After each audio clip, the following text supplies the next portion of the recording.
What are you doing? This is the January-February topic analysis for framework positions.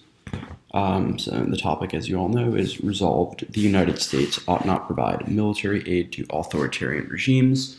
So I guess to start out, we'll start by talking about the topic a bit holistically and doing a bit of an introduction to the topic as a whole, after which we'll talk about some general approaches on both sides to be successful with framework positions. And then finally, we'll talk a little bit more specifically about what each of those, or what some of the framework positions on each side might end up looking like.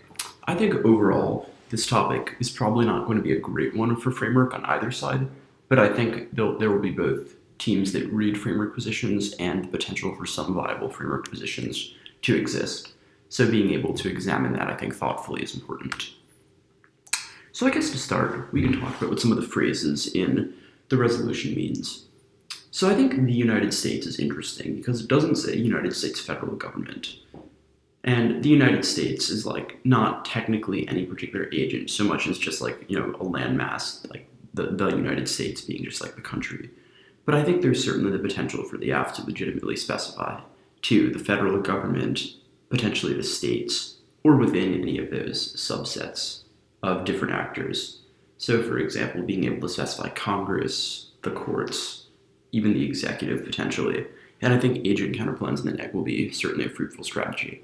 I won't talk too much about that because I think that'll be discussed a lot more extensively in some of the policy topic analyses. But I think that's a useful thing to keep in mind, both when crafting an AF and also when, I think just like when mostly debating a lot of framework AFs and also potentially when choosing the actor for your own AF. A couple of other good things to talk about in the context of this topic, though, is the idea of what should not or ought not provide means. So I think there's certainly room for debate of whether or not this can extend to the future, i.e. if we are currently providing aid, should we stop providing it? Or if we are not currently providing aid, should we not provide it in the future? And I think that distinction is salient. So think, for example, should we not be providing, we're currently not providing military aid to, let's say, North Korea. Would an AF reasonably be able to say we should not provide military aid to North Korea, or would that AF not be inherent? My guess is that AF, as long as that AF, like via statute or something, says that North Korea should not be given military aid in the future, that AF is inherent, and that it's probably topical, but I think that's sort of the latter, whether or not ought not provide, is about cutting off current aid as opposed to prohibiting in the future, I think, is certainly interesting. And I think what probably the second most debated topicality question will be, I think the first one is you probably guessed, military aid. I think it's a term of art that refers to probably a combination of both money, arms, basing potentially in foreign countries. And I think the fact that it's a term of art, i.e. military aid, not just like military and aid, means that like apps that try to be creatively topical, such as increasing funding for or decreasing like funding for like police departments in the U.S. or whatever, don't don't really make the cut just because military aid like refers to the U.S. giving it to or any country, I guess, giving it to another country. The United States giving it to another country. U.S. is finally in the resolution, which we should be grateful for. I guess I lied. Probably the number one most debated topicality question will be about authoritarian regimes. Most people probably will use the democracy index as kind of the baseline for what that looks like, but I think there's certainly no agreed upon definition of who is authoritarian and who's not. So yeah, I think those are the most important definitional things to be able to consider. I think then segueing a little bit more specifically into framework approaches, and I think this is true for all apps, but especially framework ones, they kind of need to be built around two central things. The first is they need to be able to have a principled defense of the topic, i.e. it should not just be a question of obviously the efficacy of cutting off aid or whatnot, but it rather needs to be some reason why intrinsically there's something wrong with the idea of providing military aid to other authoritarian regimes. And while it might sound obvious, it probably wouldn't link to its frameworks and its consequentialist, I think that's essential for being able to beat a lot of counterclaims, especially picks on this topic, because more likely than not, a variety of counterplans will be able to capture a lot of the reasons why the AF has said that giving aid is bad. But if fundamentally the counterplan still allows aid to continue, which it has to for it to be competitive, then there's just like, then I think the AF still has offense if they have a reason why it's unethical for that aid to continue. So, for example, if there's a counterplan that just has, I don't know, some type of like, let's say incentives for the US to cut off aid, but post counterplan, there's still a possible world in which the US gives aid. The AF still has offense because they have won that giving that type of aid is unethical. And I think that's also important for picks because it doesn't matter, even if the AF is whole res and the counterplan picks out, it says like don't give aid to anyone except, let's say, Saudi Arabia. The AF still has offense because they ideally have a principled defense of why giving aid is unethical, which I think is a reason why in this topic, at least, it seems like Phil apps have a good angle against picks. Because whereas in previous topics, it's been fairly easy to capture a lot of the offense and then do sufficiency framing, i.e. say that like the counterplan does enough of the AF to resolve the AF's internal links, but the risk of a link to whatever net benefit would outweigh. I think in this case, it's pretty easy for the AF to frame it as a yes-no ethical question. Either aid is continuing, which is kind of prima facie unethical, or that aid is cut off, in which case, that's good. I think the other main kind of generic that we need to be thinking about is answers to the fill-in dissad. The reason I think this is a particularly powerful argument for the negative is that it serves to non-unique a lot of the AF, in that, for example, if China were like, well, probably worst case China and Russia, but if like the EU, for example, were also to fill in or whatever, that probably captures a lot of the AF's reasons why aid itself is bad, which is why I think the weakest AF in this topic will be those that say aid going to X country is bad. And I think instead the stronger apps, either on the policy side, or at least something about relations or a US specific reason why aid is bad, but I think in the context of these philosophical arguments, it's much more of a reason why this giving of aid is unethical. Then it doesn't matter if other people fill in. It's just a question of the original actor's orientation. So like by analogy, if I choose not to kill someone, knowing very well that like someone else might kill them later, that's irrelevant because I, as an ethical agent, have taken a choice that was ethical and not done something worse. Okay, we'll start talking a little bit about a couple of the more, I think, strategic fill-apps in this topic. I think Kant is certainly viable here.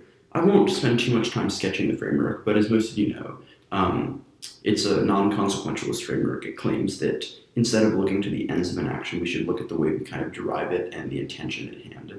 So, for example, and like it's based on like a couple of important Kantian precepts are like the intention foresight distinction, i.e., there's a qualitative difference between me willing something happening to someone directly and them just kind of being in the way, / not being instrumental to my end. So, like, the classic trolley problem. It is okay for me to flip the switch to move the trolley from killing 3 people to killing 1, because the death of that one person was not instrumental to my end. Whereas it's not okay for me to shove a fat person in front of the trolley because I'm using them as a means to an end. And then also the act omission distinction. There is a distinction between willfully committing harm and seeing it occur.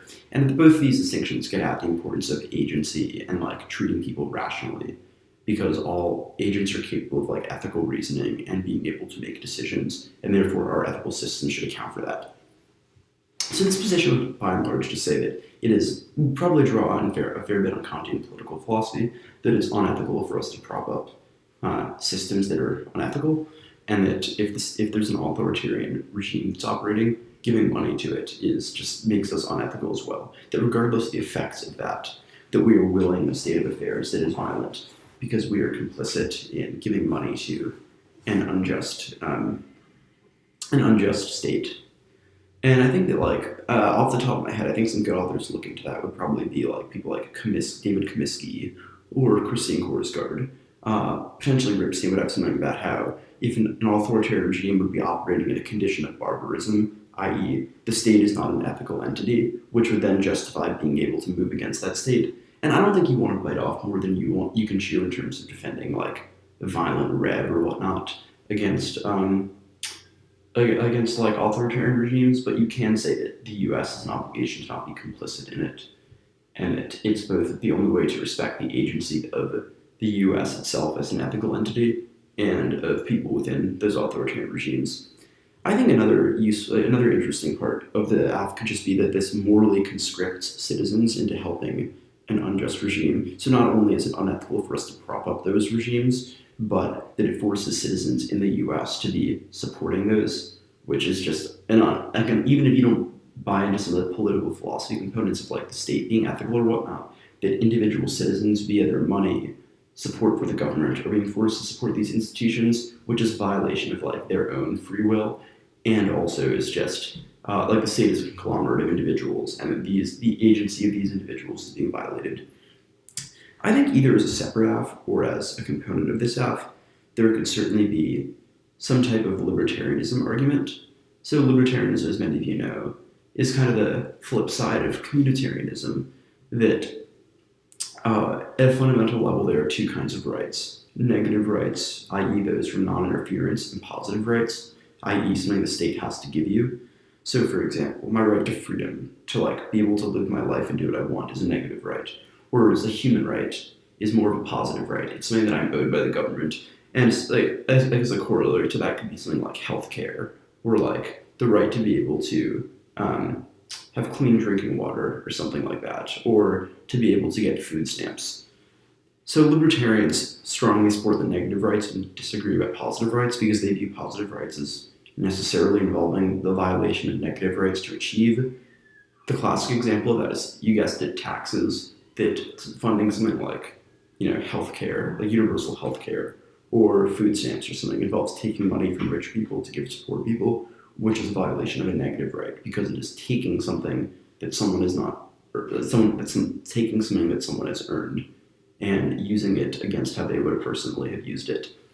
And well, I think a lot of like times people view libertarian arguments as very, far right slash preposterous. There are reasonable ways to debate these that don't necessarily involve biting off all of the, I guess, like the baggage of, we wouldn't have public roads or anything like that, but that rather it's just not a question of like the state never being able to have taxes or whatnot, but just that kind of clear violations of negative rights should not be allowed. And I think one way this can be framed is that military aid is just very expensive and involves taking money from citizens to, fund aid for other countries. And I think especially grouped with the component of this argument that it's morally conscripting citizens to help prop up authoritarian regimes, I think that can be fairly persuasive. I personally would probably write that as an element of a contraposition instead of a standalone thing, just because I don't think there's enough of an argument with this taxes stuff to really justify a full 6-minute position. But I think it certainly could be a component of some type of deontological position. I think briefly when talking about answering these, I don't think, like I mentioned before, the picks are super strong against these, but I do think one position that the neg has that I think is good and that the app should be ready to answer are process counterplans and agent counterplans. I think agent counterplans here are extraordinarily strategic, just because unlike picks where it's still able to, it doesn't capture the entire app, which means there's still some unethical component of aid, agent counterplans do the entire app. So I think you would either A, want to have a good philosophical defense of why another actor being able to do something does not nullify the obligation of the original actor, which would mean the permutation is best, which isn't okay right now, but hey, again.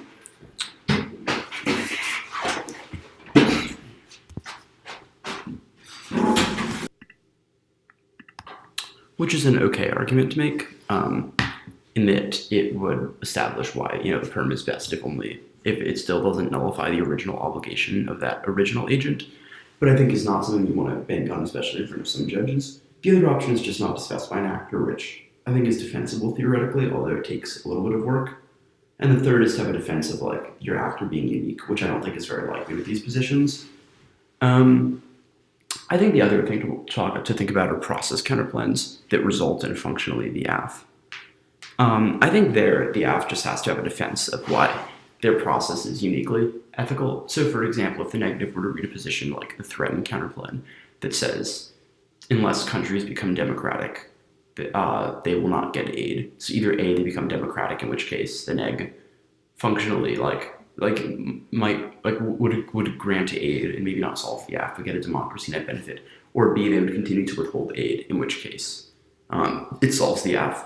Like, I think arguments about how it needs to be kind of a firm commitment to not supporting authoritarian regimes, and this type of kind of back and forth decision, indecisiveness about whether or not we give them money could, I think, be offense.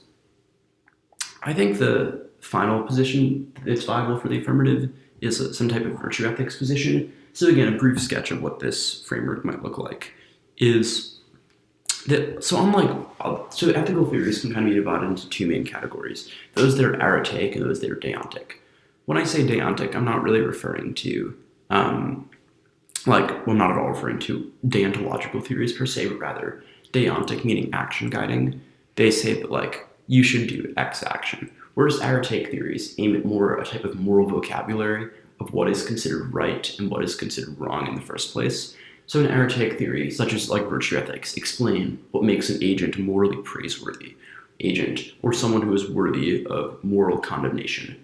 So virtue ethics claims that the former is key to have the type of moral vocabulary needed to assess the latter, that before you can assess whether an action is good or bad, you need to have some type of basis for saying what good or bad actions are, which necessitates being able to describe virtues.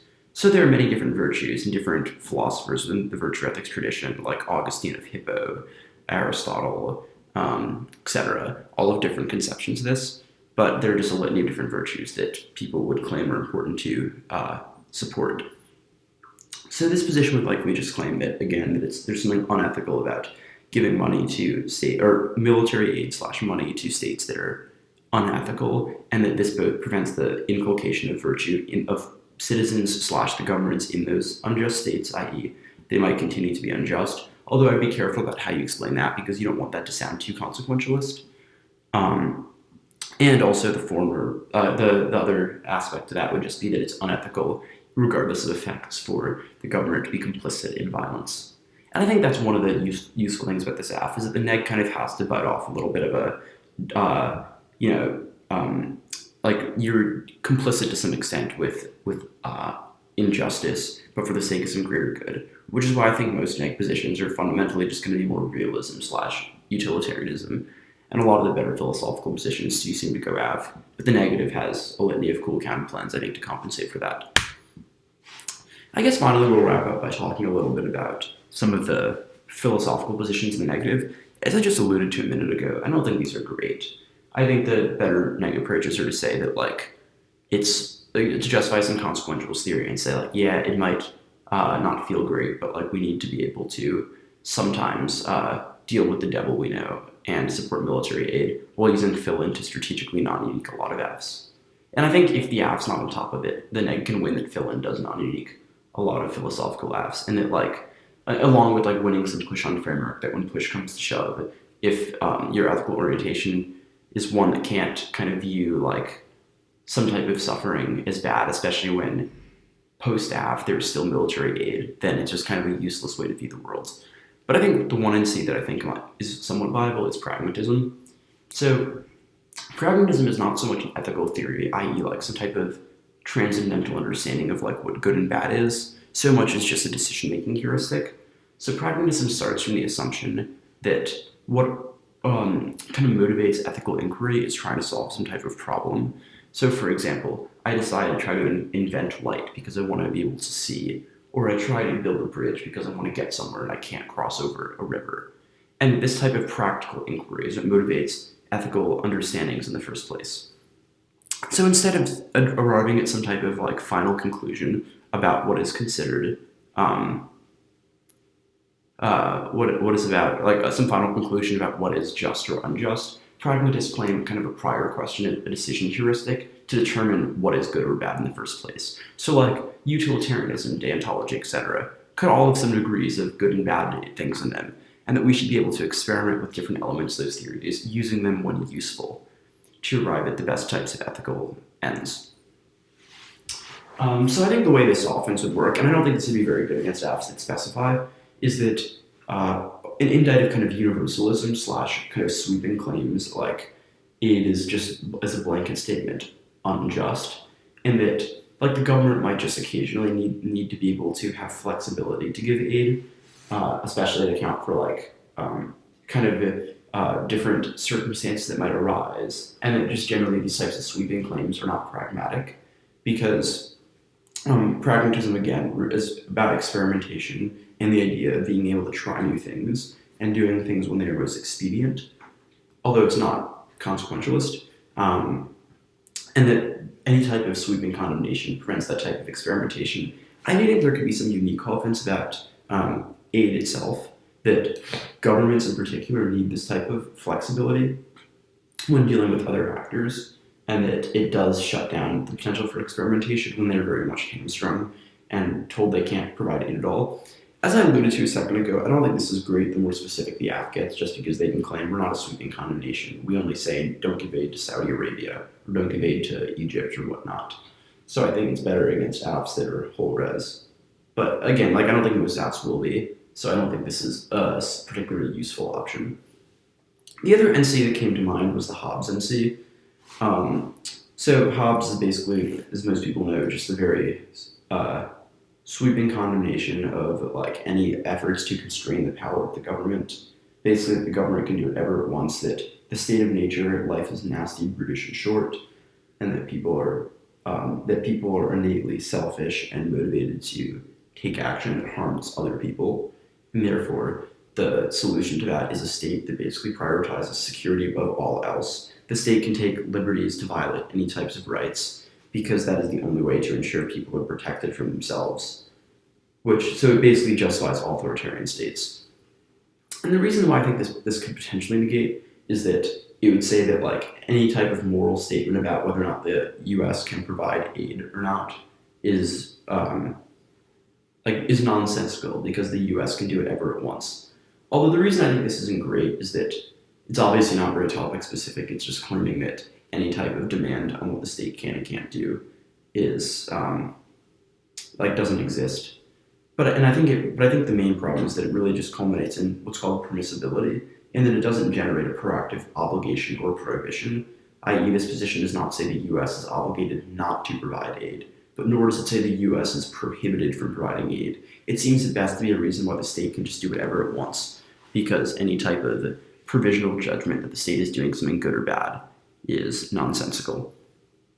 So I don't think this position is great. So I think honestly the short version of the framework NC is that pragmatism I think is worth writing, and I think viable against some affirmatives, but I think for the most part the negative is better off going for util or more realism type positions, and strategically using agent counterplans and process counterplans and picks against apps that aren't constructed correctly to be able to solve a lot of that offense. But overall, I think it's an interesting topic, even if it's not great for framework. I think those debates will still be happening nonetheless, and it's good to be ready for those. And as always, if any of you have any questions, just feel free to ask any of us, and it'll be a good topic.